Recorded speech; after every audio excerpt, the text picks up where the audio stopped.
Hi, Chevra. Welcome back to the Short Fort. Yesterday, Jordana and I went to the Nova exhibition in the city. You have another week to go, another few days. Actually, I think it ends it's coming Thursday. I urge everyone to go. And it was very difficult. It was, I don't know if I was prepared for it or not prepared for it. It was very well done. It was very powerful, very heavy, extremely tragic. You got the sense of all of the life, all of the energy, all of the positive vibes that was alive in that space, in that sacred space. They refer to it as Shabbat. Maybe it's not the way we celebrate, we commemorate, observe Shabbat, but it was Shabbat, it was Simchas Torah, and it was alive. It was filled with light and dancing and exuberance and young love and hope. And it was literally snuffed out. The life was snuffed out. The hope was turned into despair. And the light, the energy was literally, it was darkened. Turned into a cloud of choshech.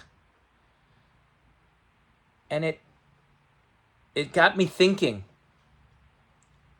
how do we approach this? How do we confront this? It's a confrontation with death. In our Parsha, in Parshas Emor, Rav Shamshul Hirsch talks about why the Kohen is not allowed to confront death, right? Unless it's close relatives. He can't confront death. He says, you know why? Because that is not what our religion puts up at the forefront. We don't accentuate death.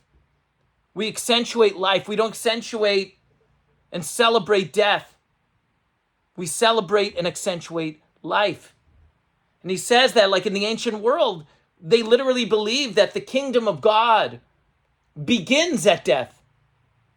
Literally, right? Religion, that religion in the ancient world was about, and we know, right? Think about, ancient Egypt and think about other cultures. Even think about some of the sister religions even now. It's about death. I become, fully connected to God when I die. He said, as the light is dimming from a person's eyes, that's when your connection to religion begins. And he said, that's not Judaism. That's not Judaism. When we have darkness, we bring light. When we're confronted with death, we confirm life. And I found it so meaningful at the Nova experience, at this exhibition, that when you heard the testimonies of these survivors, they talked about the pain, they talked about the trauma, they talked about the survivors' trauma, they talked about what they're dealing with on their own, how many people they lost, and all of a sudden they said, I couldn't find a way to move on or to move with, right? To how do I continue life? And they said, you know what? Something switched. A light switched on in my head. And I said, you know what? I need to help people. I'm going to turn it around to those who survived with me, to those who lost relatives. And I could share that light, the light of their lives. I could share their energy with them. I'm going to help. I'm going to commit myself literally to turning it all around.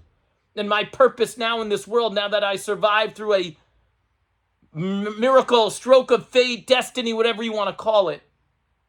My job now is to confirm life and affirm life in the most positive way possible. That's how we move forward.